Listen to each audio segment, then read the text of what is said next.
हमारा बुझाता मनीष भैया डीएम होई है नारे दीदिया, जीएम होई है नारे दीदिया, जीएम होई है रे दीदिया।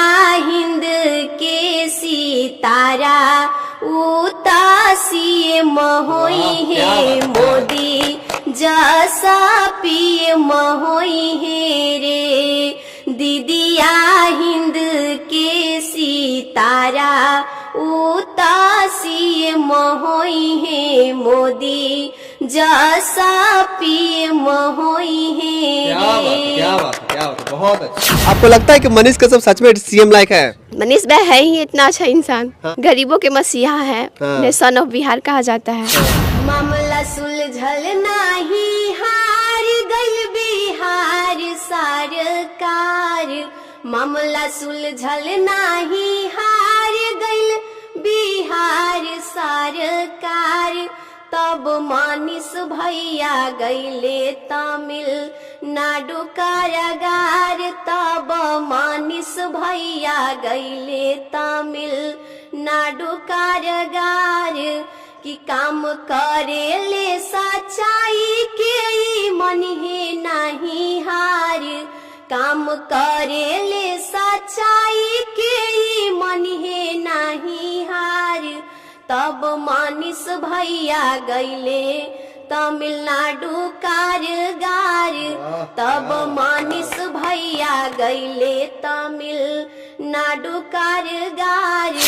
कि मत रोई है माई मनीष बेटा शेर हवे तुहार, कि मत रोई है माई मनीष बेटा शेर हवे तुहार। कि छाती चौड़ा करके कहे हो पूरा ही बिहार, छाती चौड़ा करके कहे हो पूरा ही बिहार। क्या बात है, जोरदार तालियां हो जाए। काचे अमवा तुड़लाए पापा बगैचा कैला हो सुनावा, और धियावा भी अहला जी पापा महलिया कैला हो सुनावा।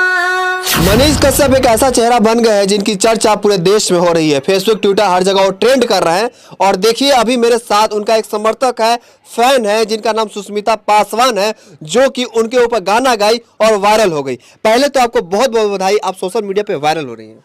थैंक यू सर। क्या सोच के मनीष कश्यप पे आपने गाना गाया था? मनीष कश्यप है बहुत ही अच्छे काम कर रहे हैं, गरीबों के ऊपर आवाज़ उठाते हैं। हाँ।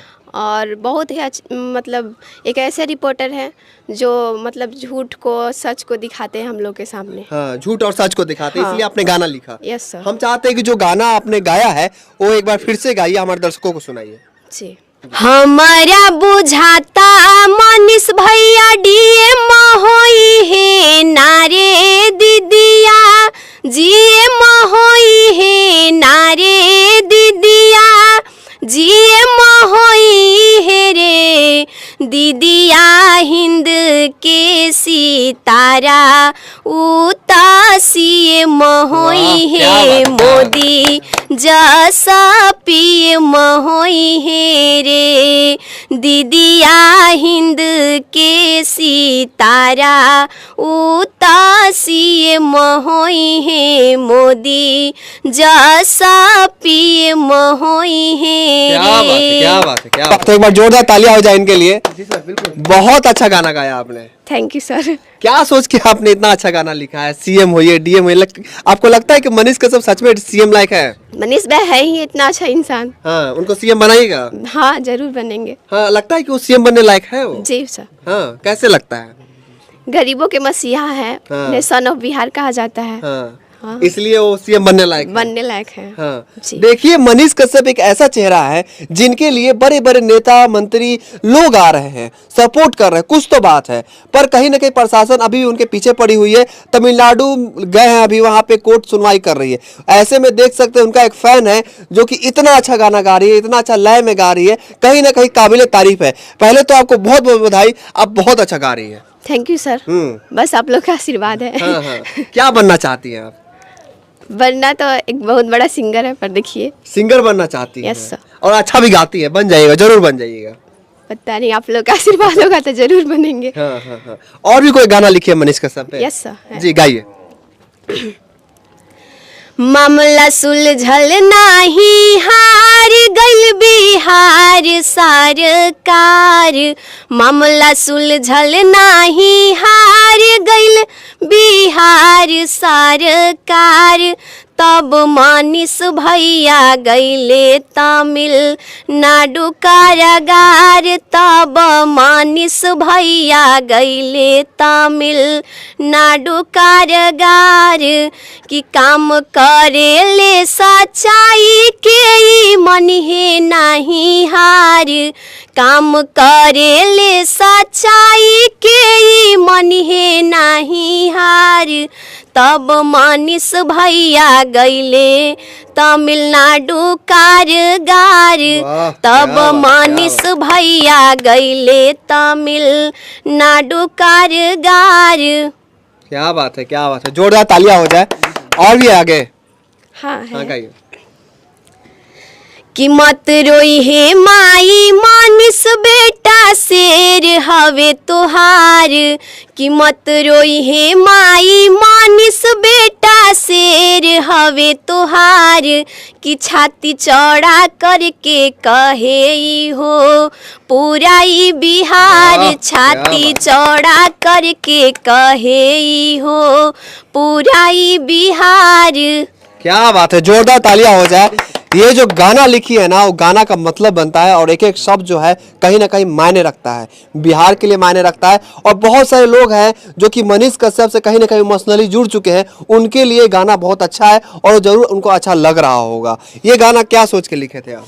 ये गाना के राइटर है हरीलाल भैया। अच्छा, हाँ। उन्होंने लिखा था ये? उन्होंने लिखा है। आपने बहुत अच्छा गाया है इस गाना को। थैंक यू सर। देख सकते हैं इनका भाई है और ये भी गाते हैं। क्या नाम है आपका? सर मेरा नाम शुभ नाम सिंगर राहुल स्मार्ट है। आप भी गाते हैं? यस सर, हम बिल्कुल। चाहते हैं कि हमारे दर्शकों को आप भी एक गाना सुनाइए। बिल्कुल सर, मतलब ज्यादा तो नहीं, 4 लाइन में जरूर सुनाऊंगा, जरूर, कोशिश जरूर। करता हूँ हाँ, बेस्ट हो। हाँ। अरे काचे अमवा तुड़ला है पापा बगैचा कैला हो सुनावा। अरे काचे अमवा तुड़ला है पापा बगैचा कैला हो सुनावा। और धियावा बिहला जी पापा महलिया कैला हो सुनावा। और बेटिया बिहला जी पापा महलिया कैला हो सुनावा। क्या बात है, क्या बात है, क्या बात है, बहुत अच्छा। एक बार जोरदार ताली हो जाए भाई बहन के लिए। देख सकते हैं क्या जुगलबंदी है, दोनों अच्छा गाते हैं, दोनों के सपोर्ट की जरूरत है। इनकी गाना कैसा लगा, इनकी आवाज कैसी लगी आपको, कमेंट से जरूर लिखिएगा। इस वीडियो को जरूर शेयर कीजिएगा। इन्होंने जो मनीष कश्यप के लिए जो गाना लिखा है वो कैसा लिखा है, कैसा गाया है, वो भी कमेंट से लिखिएगा। आपका बहुत बहुत धन्यवाद। जय हिंद, जय भारत, जय बिहार।